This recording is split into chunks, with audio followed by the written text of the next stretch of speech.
You received a call from an inmate at the Department of Corrections. This call will be recorded and monitored. If you wish to block any future calls of this nature, dial 7 now. To accept this call, press 5 now. To decline this call, hang up. Well, Kiki, how are you? How's things in the women's prison? Oh, well, that's tragic news. Wait. He hanged him. A tran. Oh, Kiki, will you slow down? Okay, yeah, but yet I've never known you to be homophobic. Fake? Okay, wait. All right, I need to know a little bit more detail here. Okay, so this individual pretended to be a trans just to get into the women's prison to hang himself. Uh, oh, okay. Broke up with his girlfriend. Well, you know, I do have some doubts about the Department of Corrections. And, in this state, they're real open about gender identity. And if this guy is saying that he's a woman and wants to identify as a woman, they're going to treat him like one. So that's just the way things are. Uh, yeah, I know, I know, but that's not up to the guards. They just have to do what they're directed to do. Well, yeah, okay. So he's well, well, even out here, breaking up with somebody is extremely depressing for a lot of people, and there have been many cases where people would commit crimes as well as suicide because of a breakup. So that it doesn't really surprise me that it would happen within the prison. But yeah, breaking up with his girlfriend. Yeah, that. Well, and okay, all right, I'll give you that. It's just there are a lot of people who are over emotional, and there's a lot of trauma inside a prison. I'm not sure the background of this. Did he go out and deliberately commit a crime to be locked up in the female prison? Oh, he's transferred from a male prison, so maybe he didn't like the way he was being treated over there. And well, you have to admit the women's prison does get a good reputation in this state. You guys get a lot of benefits, and you're even doing a beta test for the new e-messaging and video connect and call. So, well, okay, yeah, I'm just throwing things out there, and that's another thing too. There's a lot of deception, a lot of manipulation going on in the prisons. So, you know, it is what it is. But that's human nature. No, I'm not making up any excuses for it. We just got to try to keep it an open mind. We got to figure out what really happened. Let's face it. What if it was you? What if somebody was saying You have things 60 about you? seconds remaining. Yeah. Okay. Yeah, and I know. I imagine a lot of the women are upset that a guy is amongst them, and I'm sure if anybody would know if this person was faking it, it would be somebody in that community, the LGBT community, and it would be other close cellmates and stuff. You have 30 seconds remaining. Okay, yeah, I'll definitely look into it and see what we got going. Okay. Yeah, just yeah, keep me posted. Well, of course they'd have to do an investigation. So if you find out anything, right? Okay. Well, I will talk to you later. All right. You too. Thanks.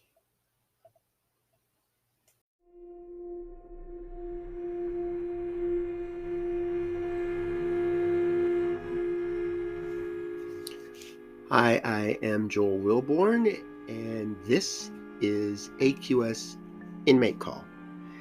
This particular episode covers a recent event at a local women's prison where a person committed suicide. Now, that's what I've been told, that this individual killed himself. And one report is that it was an overdose, another one is that it was a hanging. And either way, you have a prison that is supposed to protect people. If I'm, let's say, my fiance, we're having a good time out here, she commits a crime, goes to prison, and then I attend her funeral. I would really be upset if it was an overdose. I would be saddened and heartbroken if it was suicide. And I would really be upset if it could have been prevented. So there would be a lot of things that would be going through my mind, a lot of questions I'd want to ask. And usually these people have somebody out on the outside that cares about them. And the general idea of a prison is that we convict the people, stick them in there, and then we just forget about them. Their lives are insignificant. They don't matter anymore. The fact that they have children, parents, siblings, friends, and other loved ones doesn't matter. All that matters is that this terrible person is off the street. And yeah, there are folks that commit violent crimes, get locked up, get released because of something, a technicality, or they had good behavior and they got out early, and then they go out and commit another violent offense. They're not the rule, they're exception to the rule, but still not acceptable. One death is not worth not following proper procedure and letting people have free reign when they really shouldn't have. And I will not fight that under any circumstance. If a person needs to be in prison, put them in prison. But even these hardcore criminals shouldn't be forgotten, because who wants to live their life never being seen, never being heard? What does it do to the mentality of a person? What would it do to you to live someplace where you're not even a number? Your life is in the hands of other people, your day-to-day activity, and then you wind up dying and nobody cares. It's very rare we hear about these deaths in prison. There's usually a story behind it, some kind of cover-up, some kind of negligence. And this is based on a recent event, and the investigation is still going on, so I don't have any of the details, and I'm not going to speculate. But I've heard a lot of complaints about people who go to prison under the guise of a female or transgender going into the female prison. And I've also heard of people going to the male prison who are physically female but identify as a male. And a lot of incarcerated people really don't care if you're male or female or both or confused. If these folks want something, they're just going to go after it. And sex offenders, they'll go in and they'll take advantage of the situation. A female sex offender could prey on the young female incarcerated people, cellmates or something. And it's like a free-for-all for them. If they have that, it's, I guess you can call it a crime of opportunity. They go into the prison, they could just take advantage of the situation and then change once they get out. That's why I emphasize concentrating on the individual and not the group. You can't say the LGBT community are all bad or they're all legit. I'm currently talking to a person who is in a female prison and identifies as a female, and she tells me that her mind identifies as a woman. And she even got to the point where she wanted to cut off her genitalia and instead just created a lot of blood and got hospitalization, but got some attention. She describes this incident of the suicide. It's like, this person is a full-fledged, fully functional man and should not be here. And that's why during the phone conversation, I was saying a lot of the people in this community, they know when somebody's fake. You know, if I were to walk into a gay bar and tell people I'm gay, they're not idiots. They could look at me and pretty much tell what I was up to. And so you have a person who is legit, who really identifies as the opposite sex. And I'm going to say that of my recent contact, that she really identifies as a female. She has a girlfriend in there. She talks about her girlfriend, and it sounds to me like she's one of the other females. I don't get any ideas or any suggestions that she's on the fence or wants to change over when she gets out. She had a girlfriend on the outs, and I imagine she's always going to have a girlfriend, which is what we expect from males. And if you identify as a female, why identify as a female and then go after females? And so we'll have lots of conversations to try to get me to understand that way of life. And I'm not going to condemn it. I don't want people to be somebody that exists just to please me.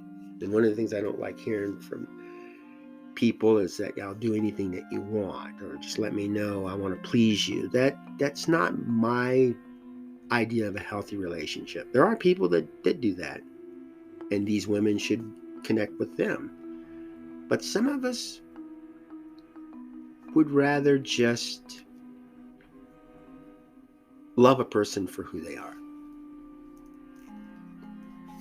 And this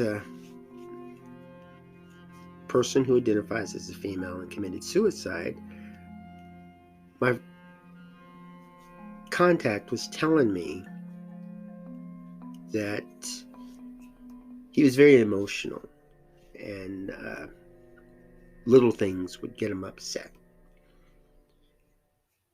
And, she wasn't really upset that this person is gone. And a lot of the other folks I talk to aren't that upset either. Some say, well, this person shouldn't have been there in the first place. And our opinion shouldn't determine where a person goes in the prison system. Once again, there are